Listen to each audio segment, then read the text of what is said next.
Καλημέρα σας και καλή εβδομάδα, κύριε Κουσκούκη. Ελπίδα Χατζοπούλου είμαι από το δεύτερο. Καλά, ευχαριστώ. Λοιπόν, τώρα θα σας έχω ανοιχτή ακρόαση. Έχουμε μπροστά εδώ πέρα την Κατερίνα, τον Γιάννη και την Ολυμπία. Είναι οι μαθητές μας που θα παρουσιάσουν την εργασία μας σχετικά με τα ιαματικά λουτρά και το θερμαλισμό γενικότερα στο συνέδριο, στο 4ο μαθητικό συνέδριο στο Δημόκριτο, και σας δίνω στους μαθητές μας για να σας κάνουν τις ερωτήσεις και να συμπληρώσετε κι εσείς ό,τι χρειαστεί και θέλετε. Είμαστε εντάξει. Δεν θα σας απασχολήσουν πολύ, φαντάζομαι, όσο εσείς έχετε χρόνο. Όσο θέλουν τα παιδιά, γιατί ο σκοπός μας είναι να προσφέρουμε τη γνώση. Και τα παιδιά μετά από εκεί και πέρα, τα ξέρετε, δεν έχουν εντυπωσιακό κριτήριο, θα καταλάβουν πού θα την αντιμετωπίσουν αυτή τη γνώση. Καταρχήν, συγχαρητήρια για τα παιδιά που έκαναν σε αυτή τη διαδικασία και ασχολούνται με θέματα. Ευχαριστούμε πολύ. Ευχαριστώ εκ μέρους τους. Λοιπόν, σας καλημερίζω. Συνεχίζω εγώ στο δικό μου μάθημα. Με τα παιδιά μιλάτε τώρα. Πείτε το όνομά σας, ο καθένας. Γεια σας. Καλημέρα σας. Θα θέλαμε να σας ρωτήσουμε ποια είναι τα βασικά χαρακτηριστικά των ιαματικών πηγών από ιατρικής άποψης. Ωραία ερώτηση, μπράβο. Λοιπόν, καταρχήν, οι ιαματικά χαρακτηρίζονται τα νερά τα οποία εμπεριέχουν μέσα διάφορα ιχνοστοιχεία και αυτά τα παίρνουν καθώς ανέρχονται από τα έγκατα της γης στην επιφάνεια. Εμπλουτίζονται με διάφορα στοιχεία τα οποία λέγονται ιχνοστοιχεία, κύρια ιόντες και όλα αυτά, αέρια, υδρόθιο, ραδόνιο, και όπως ανεβαίνουν προς την επιφάνεια τα περιέχουν αυτά τα περκαμβάρια, και αυτά τα ιχνοστοιχεία είναι τα οποία έχουν και τη δράση. Και βάσει αυτών των ιχνοστοιχείων κάθε μία ιαματική πηγή η δυνατότητα έχει και την αντίστοιχη εφαρμογή την ιατρική. Δηλαδή δεν είναι όλα για όλα. Πρέπει λοιπόν να γνωρίζουμε, γι' αυτό και ασχολείται η ιαματική ιατρική, η οποία είναι μια επιστήμη η οποία πρόσφατα αναγνωρίστηκε από το Υπουργείο Υγείας από τη συμπληρωματική ιατρική. Έρχεται λοιπόν η ιαματική ιατρική και λέει ότι το πρόβλημα έχετε αυτό. Για να αντιμετωπιστεί αυτό το πρόβλημα πρέπει να πάρει σε αυτή την πηγή, και η δεύτερη ερώτηση προφανώς θα είναι και πώς γίνεται η θεραπεία. Ναι, προφανώς. Μπορείτε. Αυτό θέλω να σας ρωτήσουμε μετά. Η θεραπεία λοιπόν γίνεται με ειδικά θεραπευτικά πρωτόκολλα, τα οποία έχουν εγκριθεί από το Υπουργείο Υγείας και από το ΚΕΣΠΗ, βάσει των οποίων γίνονται οι διάφορες θεραπείες, οι οποίες αφορούν ανάλογα με τα στοιχεία και τα αντίστοιχα νοσήματα. Δηλαδή, τα στοιχεία που περιέχονται καταρχήν μέσα είναι ιχνοστοιχεία, κύρια ιόντα και αέρια. Αυτά όλα είναι πάρα πολλά, μην σας αναλύσω, αλλά τα αέρια που περιέχονται, τα βασικότερα είναι το υδρόθιο και το ραδόνιο. Το ραδόνιο λοιπόν είναι ένα αέριο το οποίο προέρχεται από τη διάσπαση του ραδίου, αλλά δεν είναι βλαβερό γιατί έχει μικρή περίοδο ζωής και αμέσως εξαφανίζεται. Το υδρόθιο είναι αυτό που λέμε καμιά φορά μυρίζει σε αγκρούδιο αυγό. Αυτό λοιπόν το υδρόθιο είναι πολύ σημαντικό, γιατί μπορεί και δίνει ιδιότητες που έχουν σχέση με το αναπνευστικό σύστημα καταρχήν, αλλά και με όλα γενικότερα, με τις δερματοπάθειες. Τα νοσήματα αυτά τα οποία αυτή τη στιγμή συζητάμε, με το υδρόθιο παραδείγματος χάρη, είναι πάρα πολύ σημαντικό σε πολλά παθολογικά, τα οποία, για να μην σας κουράζω, θα κατατάσσουμε σε ομάδες. Και όταν λέω σε ομάδες εννοούμε νοσήματα μυοσκελετικού συστήματος. Ποια είναι αυτά? Είναι αυτά όλα τα νοσήματα που αφορούν τους μύες, τα οστά, τις αρθρώσεις, τους στένοντες, τουςημένες, του αρθρικού συνάρκους, ιατρική όρη είναι αυτό, να μην αγχώνεστε, αλλά εσείς θα θυμάστε το μυοσκελετικό. Έτσι το φαντάζεστε πώς είναι, το σύστημα που λέμε. Μετά πάμε στο αναπνευστικό σύστημα. Το αναπνευστικό σύστημα τι εμπεριέχει? Εμπεριέχει τις πνεύμονες, εμπεριέχει επίσης την ανώτερη αναπνευστική οδό που είναι οι ειρηνίτιδες και όλα αυτά. Και όλα αυτά που λέμε τώρα είναι ομάδες νοσημάτων. Μετά πάμε στις παθήσεις του νευρικού συστήματος. Μετά καρδιαγγειακού συστήματος. Επιπλέον έχουμε του ενδοκρονολογικού συστήματος. Και από εκεί και πέρα έχουμε και παθήσεις οι οποίες αφορούν το ουροπηδικό σύστημα και το γαστρεντερικό. Δηλαδή πίνει κανείς νερό και για τα νεφρά του για να φύγουν οι πέτρες του. Ή έχει κάποιες προβλήματα με το έντερο. Πίνει λοιπόν ιαματικό νερό το οποίο το βελτιώνει. Και άσχετα με αυτά που χοντρά σας είπα, υπάρχουν μετά και παθήσεις ειδικότερες, δερματολογικές παθήσεις. Εγώ είμαι δερματολόγος καθηγητής και από εκεί ξεκίνησα και έχει εξαιρετικά αποτελέσματα σε ψωρίαση και σε όλα τα αλλεργικά νοσήματα, σκληροδερμίες, ατοπικές δερματίτιδες και όλα αυτά. Σε ορειλά παθήσεις που εισπνέουμε, σε γυναικολογικές παθήσεις. Είναι σήμερα γνωστό ότι βοηθάει πάρα πολύ, ιδίως στο ραδόνιο, το οποίο εισπνεόμενο αυξάνει το ενδοκρινολογικό σύστημα. Και έτσι λοιπόν νοσήματα τα οποία στις γυναίκες επηρεάζονται από το ορμονικό σύστημα ευεργετούνται. Όμως έχουμε και νοσήματα τα οποία έχουν σχέση και με τις πλήθεις. Δηλαδή κάνουμε πλήθεις πάνω στους αραγωγούς, στη ειρηνική κοιλότητα, στο στόμα. Όλα αυτά που σας προανέφερα, παιδιά, είναι τεκμηριωμένα και περάσαν και από το Υπουργείο Υγείας. Αλλά εφαρμόζονται με πρωτόκολλο. Δηλαδή δεν σημαίνει ο καθένας πάει και λέει εγώ έχω ένα προβληματάκι, θα πάω να κάνω ιαματικό. Έχει σημασία σε ποια πηγή θα πάει. Πρέπει να τον δει πιο μπροστά γιατρός και μάλιστα ειδικός γιατρός, ο οποίος αφού γνωρίζει και τον έχει βοηθήσει τον ασθενή με τα συμβατικά μέσα της συμβατικής ιατρικής της δυτικής, μπορεί μετά να πει συμπληρωματικά εγώ κάνω και αυτό. Αυτό είναι και το νόημα της ιαματικής ιατρικής. Είναι συμπληρωματική ιατρική. Γι' αυτό το λόγο σήμερα κάνουμε προγράμματα μεταπτυχιακά, κάνουμε e-learning, το βάζουμε επιλεγόμενο μάθημα στην ιατρική γιατί δεν υπάρχει. Και όλο αυτό είναι ένα σύστημα το οποίο λέγεται θεραπευτικό και εφαρμόζει τα θεραπευτικά πρωτόκολλα. Να σας δώσω ένα παράδειγμα. Όταν πάτε σε έναν γιατρό και λέει πάρε αντιβίωση, σου λέει ο γιατρός κάθε 6 ώρες ένα χαπάκι. Συμφωνούμε. Αυτό λέγεται θεραπευτικό πρωτόκολλο. Το φάρμακο και πώς το παίρνεις. Όμως εσύ δεν μπορείς να πάρεις όλο το κουτί ή θα πάρεις παρενέργειες. Σωστά. Έτσι λοιπόν γίνεται και στην αιματική ιατρική. Δεν μπορεί κανείς να πηγαίνει εκεί πέρα και να κάθεται με τις ώρες, γιατί τα εχνοστοιχεία κάνουν καλό, αλλά όπως και το φάρμακο το πάρεις παραπάνω κάνει κακό. Άρα λοιπόν η θεραπεία στο πρωτόκολλο είναι 20 λεπτά μόνο μέσα στο ιαματικό νερό ή στην ισπνοθεραπεία που θα κάνεις ή στην πόσιθεραπεία. Γιατί αυτές οι μορφές είναι ανάλογα με το ποια μέθοδο χρησιμοποιούμε. Όταν λοιπόν κάθεσαι μέσα 20 λεπτά πρέπει μετά να βγεις και μετά να μην ξεπληθείς, γιατί τα εχνοστοιχεία που είναι πάνω στο δέρμα συνεχίζουν να απορροφώνται. Αν πας ξεπληθείς φεύγουν τα εχνοστοιχεία. Όπως και επίσης πριν πας στο μπάνιο μέσα πρέπει να πληθείς, γιατί το σμίγμα δεν επιτρέπει τα εχνοστοιχεία να φύγουν. Πρέπει λοιπόν να κάνεις ένα σάουαρ, να φύγει το σμίγμα και να απορροφηθούν. Μετά, αφού λοιπόν πάει ο ασθενής επάνω ξεκουραστεί, κάνει μετά άλλες δραστηριότητες. Όμως αυτό το πρωτόκολλο δεν είναι μόνο 20 λεπτά την ημέρα, είναι και 21 μέρες ανά εξάμηνο. Κάθε 6 μήνες δηλαδή πρέπει ο ασθενής να πηγαίνει να κάνει αυτό για να έχει αποτέλεσμα. Γιατί αλλιώς αν δεν το κάνει by the book που λέμε, δηλαδή συστηματικά, το χάνει το αποτέλεσμα. Δεν λειτουργεί η θεραπεία.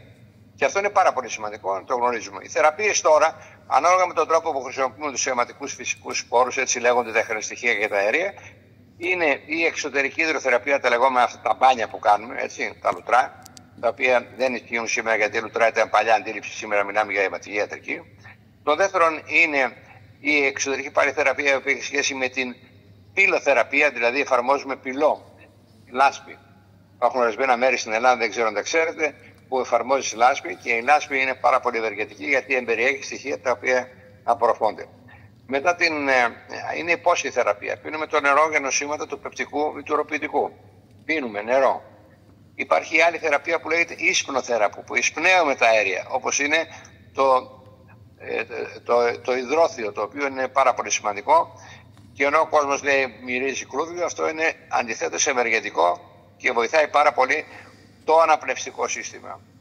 Απλά πραγματάκια, δεν ξέρω από πού είναι οι γονείς σας κλπ. Αλλά οι άνθρωποι που μένουν επάνω στη Βόρεια Μακεδονία, την ελληνική μας, τη δικιά μας δηλαδή, στη Βόρεια Μακεδονία, στη Μακεδονία, ενώ τη Δυτική Μακεδονία, εκεί που είναι η Ανθρακορίχη, Πτολεμαΐδα κλπ. Αυτοί λοιπόν εισπνέουν διάφορα αιωρούμενα σωματίδια, τα οποία τους μπλοκάρουν τους πνεύμονες. Μόνοι τους εμπειρικά πάνε κάθε χρόνο και κάνουν στο Σμόκοβο, που είναι μια περιοχή πάνω από την Καρδίτσα, όπου κάνουν ισπνοθεραπεία. Κάθονται εκεί μόνοι τους, κανείς δεν τους λέει, τους γιατρός τίποτα, τόσα χρόνια. Και πηγαίνουν εκεί λοιπόν, εισπνέουν και αμέσως ανακουφίζονται και κάνουν θεραπεία. Το ίδιο πράγμα γίνεται με τα ψωρονέρια για ένα χωριό, για τα ψωροσικά νοσήματα. Αλλά ποιος είναι αυτός που δεν θυμάται τη γιαγιά του ή ακόμη και τον μπαμπά του να λέει να πάω να κάνω ιαμαντικά για να μην πονάω το χειμώνα από τα ρεματικά μου, έτσι λέγει. Όχι ρευματολογικά νοσήματα ή ρευματοπάθειες, ρεματικά τα λένε, τα ρευματικά μου. Αυτό λοιπόν όλο το εμπειρικό το πήραμε εμείς με την Ακαδημία που ιδρύσαμε το 2015, την Ελληνική Ακαδημία Ιαματικής Ιατρικής, στην οποία προεδρεύω, και κάνουμε όλο αυτό το σύστημα και αποδεικνύουμε ότι είναι πραγματικά επιστημονικά τεκμηριωμένο. Το παρουσιάζουμε σε συνέδρια, το έχουν περάσει και από το Υπουργείο. Όλοι το παραδέχονται, απλώς είναι συμπληρωματικό. Δηλαδή δεν σημαίνει ότι καταργούμε την ιατρική, γι' αυτό λέμε και συμπληρωματικά. Η ιατρική είναι μία και συμπληρωματικά ο καθένας κάνει, αφού ενημερώθηκε και διάβασε, ότι αυτός κρίνει, γιατί όλοι δουλεύουμε υπέρ του ασθενούς. Ο Ιπποκράτης, ο οποίος ήταν ο πατέρας της δυτικής ιατρικής, έλεγε έτσι ωφελαίνει μη βλάπτουν. Δηλαδή να ωφελούμε και να μην βλάπτουμε. Αυτό είναι το νόημα. Να κάνουμε οτιδήποτε θετικό υπέρ του ασθενούς και ποτέ να μην το βλάψουμε. Όπως επίσης έλεγε, το προλαμβάνει και κάνουν ευθύνη το θεραπεύει. Τι σημαίνει αυτό? Το να προλαμβάνεις είναι καλύτερα από το να θεραπεύεις. Σωστό. Γι' αυτό το λόγο λοιπόν και αυτή η ιαματική ιατρική που λέμε δεν έχει μόνο θεραπευτικούς σκοπούς, έχει σκοπούς και προληπτικούς. Γιατί εφαρμόζεται σε θεραπείες, αποθεραπείες, μετά από κατάγματα, μετά από ατυχήματα, εφαρμόζεται σε περιπτώσεις που θέλουμε αποκατάσταση βλαβών μετά από τραυματικά σύνδρομα κλπ. Στο long COVID σύνδρομο βοηθάει τώρα πάρα πολύ που όλοι αισθανόμαστε άσχημα. Και βέβαια όλο αυτό μας δίνει μακροζωία και ευζωία. Και επειδή σήμερα αυξήθηκε μέσω όρος ηλικίας που εσείς οι νέοι θα ζήσετε τα 120 τουλάχιστον, εφόσον φροντίζετε τον εαυτό σας και δεν μπείτε στη διαδικασία των καταχρηστικών ουσιών, τσιγάρα, αλκοόλ και όλα αυτά, και την ίδια ώρα ασκήστε, τα πρωτόκολλα λένε ότι ναι, θα φτάσετε σε αυτή την ηλικία. Άρα, για να φτάσει κάτι στην ηλικία αυτή, πρέπει να κάνει πρόληψη. Η ιαματική ιατρική λοιπόν δεν κάνει μόνο θεραπεία, αποθεραπεία, κάνει και πρόληψη. Αυτά είναι μια μικρή έτσι εισαγωγική τοποθέτηση πάνω σε αυτό, και από εκεί και πέρα ό,τι θέλετε ρωτάτε. Ωραία. Υπάρχουν συγκεκριμένες ηλικιακές ομάδες που ωφελούνται περισσότερο από τις ιαματικές πηγές? Ωραία ερώτηση. Καταρχήν όλες οι ηλικίες ευεργετούνται. Η ιαματική ιατρική λοιπόν εφαρμόζεται από τη μέρα που γεννιέται, και μάλιστα λένε με αυστήρες μακάρι να γεννούσε η γυναίκα μέσα ιαματικό νερό, μέχρι και την ακροτελεύθια πνοή. Μέχρι το έτσι. Όμως από εκεί και πέρα βεβαίως βοηθάει περισσότερο τους ηλικιωμένους, τρίτης και τέταρτης ηλικίας. Γιατί αυτοί έχουν ήδη το πρόβλημα και φαίνεται ότι ανακουφίζονται. Ένας νέος πηγαίνει προληπτικά για συντήρηση. Γιατί είναι φρέσκος νέος, είναι new lifestyle. Πας εκεί πέρα, χαλαρώνεις, κάνεις τον πανάκι σου, πίνεις αυτά τα εχροστοιχεία και δημιουργείται μια ατμόσφαιρα υπέροχη και σωματική και ψυχολογική και πνευματική. Γιατί μετά τον COVID τα ρεπορτήκαμε όλοι και ακόμη και σήμερα βλέπουμε άγχος, κατάθλιψη, τα πάντα, συν τα άλλα συμπτώματα που παρουσιάζει ο καθένας ειδικότερα. Άρα οι μεγαλύτερες ηλικίες, επειδή έχουν προβλήματα, ευεργετούνται περισσότερο.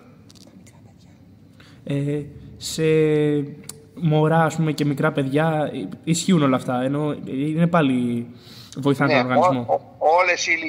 Όλες οι ηλικίες επιτρέπεται να κάνει κανείς ιαματικό νερό, γιατί όταν θα πάει σε μια ιαματική πηγή, εκεί υπάρχει γιατρός, ο οποίος ελέγχει και δίνει και τις κατάλληλες οδηγίες. Δεν πάει ο καθένας μέσα, παίρνει το παιδί του επειδή βοηθάει, πάει σε μια λίμνη, το βρίσκει εκεί πέρα και το βουτάει μέσα και περιμένει. Όχι. Είπαμε θεραπευτικά πρωτόκολλα. Πρωτόκολλο σημαίνει κατευθυντήριες οδηγίες συγκεκριμένα. 1, 2, 3, 5, όχι έτσι πρόχειρα. Ναι, πιο κανονικά. Επειδή εμείς μελετάμε συγκεκριμένα τα ιαματικά νερά της Λέσβου, έχετε κάτι να μας πείτε για αυτή την περιοχή? Η Λέσβος έχει αυτή τη στιγμή σαν νησί τις περισσότερες ιαματικές πηγές και γενικότερα στον όρο. Έχει 8 ιαματικές πηγές. Κανένας ελλαδικός χώρος δεν έχει σαν νησί, αλλά ούτε ακόμη και μαζεμένες ώρες σε μια μικρή περιοχή όπως είναι το νησί. Είναι εντυπωσιακή αυτή η προσπάθεια που κάνει τώρα ο Περιφερειάρχης, ο κ. Μπουτζούρης, διότι είχαν εγκαταλειφθεί όλα αυτά και ευτυχώς υπήρξαν και ιδιωτικές πρωτοβουλίες, όπως είναι εκεί κάτω στον κόρπο της Γέρας, και βέβαια του κυρίου Κούσκου, έτσι, το οποίο είναι στο Πολυχνίτη, που είναι μια αιματική πηγή με εντυπωσιακά δεδομένα που έχει βγαίνει με 90 βαθμούς θερμοκρασία. Αυτό είναι σπάνιο γεωλογικό φαινόμενο και είναι από τις λίγες ιαματικές πηγές στην Ευρώπη που έχουν τέτοια μεγάλη θερμοκρασία. Και βεβαίως υπάρχουν και πέρα ιαματικά τα οποία πηγαίνει κανείς και ευεργετείται. Πάντα τονίζω by the book. By the book σημαίνει ότι λέει το βιβλίο. Εντάξει, ξεκάθαρα. Δηλαδή θα τον δει γιατρός πρώτα και μετά θα ξεκινήσει να κάνει μια θεραπεία. Αυτό λέει η ιαματική ιατρική. Από εκεί και πέρα εγώ δεν μπορώ να γνωρίζω αν αυτά εφαρμόζονται στον τάδε χώρο ή οπουδήποτε αλλού. Ξέρω όμως ότι υπάρχουν υποδομές, τις οποίες επισκεφθήκαμε, όπως ανέφερα αυτές τις δύο, και τα υπόλοιπα όλα είναι σε μια φάση όπως ήταν παλιά. Δηλαδή η Εφτάλου είναι κυκλιστή κιόλα. Μετά εκεί πέρα κάτω τα θέρμα που λέμε, που είναι και έχει ένα κτίριο του τσάι των γιατρών παλιά. Τώρα όμως ο κ. Μουτζούρης απεφάσισε και θα τα αξιοποιήσει όλα. Αυτό είναι πολύ σημαντικό.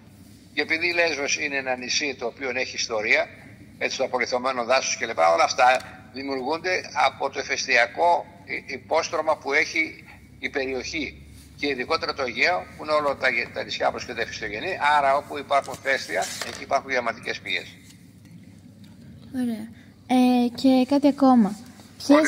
Ποιες είναι οι κύριες προκλήσεις που αντιμετωπίζει η επιστημονική κοινότητα στη διατήρηση και ανάπτυξη των ιαματικών πόρων της χώρας? Ωραία ερώτηση, έχει πολιτικό περιεχόμενο, γιατί είναι θέμα, προσέξτε, αυτή τη στιγμή η ιαματική ιατρική είναι τα τελευταία χρόνια. Εγώ είμαι πρόεδρος της Ακαδημίας, έκανα και το νόμο 3498. Πριν το 2006, εσείς είστε μικρά βέβαια, δηλαδή πριν από 18 χρόνια, δεν είχαμε νομικό πλαίσιο. Γινόταν όλα πρόχειρα, ο καθένας πήγαινε, έκανε ό,τι ήθελε. Εμείς λοιπόν το 2006 με το νόμο 3498 εφαρμόσαμε τα πρωτόκολλα και τις διατάξεις με τις οποίες αναγνωρίζεται μια ιαματική πηγή. Δηλαδή έχει κάποιος νερό ιαματικό, έκανε μια ιδιώτηση, πηγαίνει στο Υπουργείο, καταθέτει ένα φάκελο υδρογεολογικής μελέτης και υγειονομικής μελέτης και από εκεί πέρα το Υπουργείο αποφασίζει και λέει αυτό είναι ιαματικό για αυτές τις παθήσεις. Τότε λοιπόν ο επιχειρηματίας αυτός έχει την άδεια να κάνει ένα κέντρο, το οποίο κέντρο μετά για να λειτουργήσει πρέπει να έχει αντίστοιχες υποδομές, δηλαδή χώρους για το ιατρείο τουρίστα, τα οποία έχετε ελέγχει πάλι το Υπουργείο Τουρισμού και λέει πάρε το σήμα λειτουργίας. Τότε πλέον αυτή η πηγή νομιμοποιείται να λειτουργήσει. Από εκεί και πέρα, έτσι, το κράτος δημιουργεί τους νόμους και πρέπει η τοπική κοινωνία να αντιδράσει. Πώς κάναν τώρα οι δύο επιχειρηματίες εκεί? Δεν έχουμε αντίστοιχους επιχειρηματίες σε όλη την Ελλάδα. Σε ένα μικρό νησί με 10 ήδη 2. Έτσι, ούτε έχουμε ένα περιφερειάρχη ο οποίος τα αγκάλιασε και λέει ναι. Εντάξει, όλα αυτά μετράνε. Άρα η βούληση, όπως πολύ τώρα σωστά το θέσετε το θέμα και πολύ έξυπνο το ερώτημα, είναι πρώτον πολιτική που λέει το Υπουργείο ναι, τα στηρίζω. Εδώ να φανταστείτε βγάλανε 19 εκατομμύρια να βοηθήσουν το Υπουργείο, έδωσε χρήματα για να αναβαθμιστούν οι ιαματικές πηγές και ο κόσμος δεν πήγε.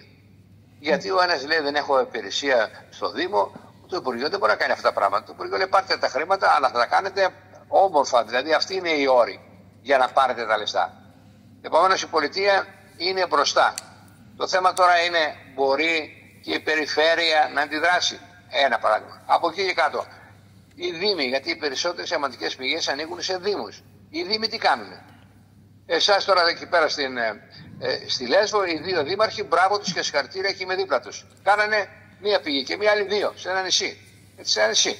Δεν έχουμε δει πουθενά άλλο ιαματικές πηγές αναπτυγμένες. Δύο κιόλα μέσα σε ένα τόσο μικρό χώρο. Άρα είναι πολύ θετικό το ότι ο κύριος Περιφερειάρχης το έχει δέσει το θέμα, το πιστεύει. Το δεύτερο είναι ότι εμείς από την κεντρική διοίκηση στο Υπουργείο κάνουμε όλο το νομοθέτημα και είναι έτοιμα προς πάσα κατεύθυνση. Αλλά λέει και ο λαός, επειδή είστε και μικρά παιδιά, αν δεν κλάψει το παιδί, η μάνα δεν το διζένει. Το έχετε ακούσει αυτό? Ναι. Το έχετε ακούσει? Το έχετε ακούσει? Ναι, το έχουμε ακούσει. Α, δεν μας ακούτε. Ναι, το έχουμε ακούσει. Μπράβο. Τι σημαίνει αυτό? Ότι πρέπει η τοπική κοινωνία, δηλαδή ο δήμαρχος, να πάει στο Υπουργείο να πει χαίρετε, θέλω να γνωρίσει τη ιαματική μου πηγή. Αν λοιπόν δεν πάει, γιατί σε αυτούς ανήκει. Από τις 128 πηγές που έχουμε, οι 46 πηγές ανήκουν στους Δήμους. Οι άλλες 46 είναι ιδιωτικές και 8 είναι του δημοσίου. Αυτή είναι η Ελλάδα. Και εμείς, επειδή οι ιαματικές πηγές δεν ευαισθητοποιούνται οι δήμαρχοι να κάνουν κάτι, εγώ έφερα και μία νέα μορφή, τη θαλασσοθεραπεία. Όποιο νησί, όπως είστε εσείς τώρα τριγύρω, όποιο μονάδα είναι επάνω σε νησί, παίρνει το νερό το ζεσταίνει της θάλασσας και είναι πάλι η ιαματική θεραπεία. Γιατί η ιαματική θεραπεία είναι και η θαλασσοθεραπεία, είναι και η βιομετεωρολογική θεραπεία, είναι και η υγείωση. Είναι πάρα πολλά θέματα τα οποία βοηθάνε τον άρρωστο. Η θαλασσοθεραπεία λοιπόν μπορεί να αναπτυχθεί στα νησιά ανέτα. Οποιοςδήποτε είναι κοντά στη θάλασσα, αλλά και πέραν αυτού μπορεί να τη μεταφέρει το νερό αυτό αρκετά χιλιόμετρα με ειδικές σωλήνες για να έχει τις ιαματικές ιδιότητες. Μπορείτε να μας πείτε λίγα παραπάνω πράγματα για το πώς παίρνουν το νερό της θάλασσας και το κάνουν ιαματικό? Δεν το κάνουν, είναι ιαματικό. Απλούστατα.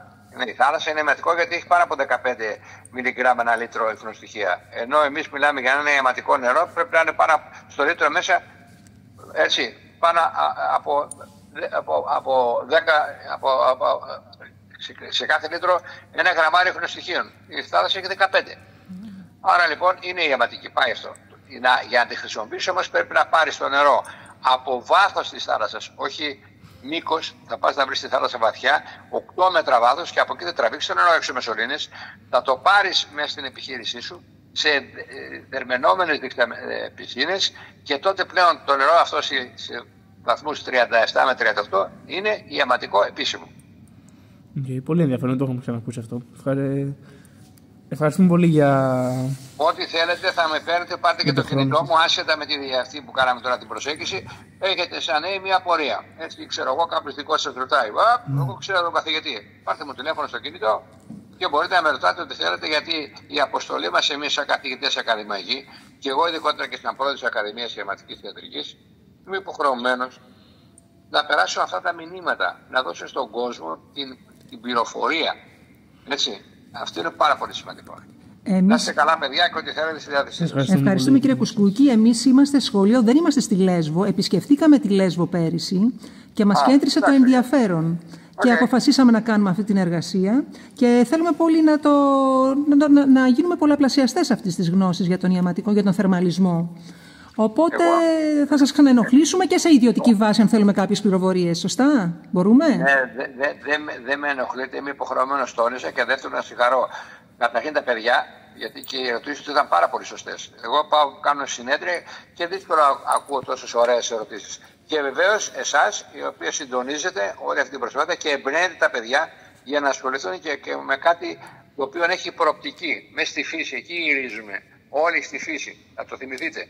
Σήμερα οι τουρίστες δεν πάνε σε μεγάλα buildings, τσιμέντα κλπ. Πάνε σε σπιτάκια μικρά ανά τον κόσμο. Μετά το long COVID, συγγνώμη, θέλουν την ηρεμία τους και να ζήσουν αυθεντικά. Όπου και να πάει κανείς, η Ελλάδα έπρεπε να είναι η Φλόριντα της Ευρώπης αυτή τη στιγμή. Αλλά δυστυχώς δεν έχουμε τις υποδομές για να μπορέσουμε να κάνουμε αυτά τα πράγματα. Υπάρχει όμως ελπίδα όταν ξεκινάνε αυτή τη στιγμή ορισμένοι επιχειρηματίες. Όταν ξεκινάει στις περιφερειές και λέγω τα κάνω, πιστεύω ότι ήδη σηματοδοτεί μια νέα περίοδο στη ζωή μας. Πολύ ωραία. Σας ευχαριστούμε πάρα πολύ. Κάθε καλό ευχόμαστε. Γεια σας. Ευχαριστούμε. Γεια σας.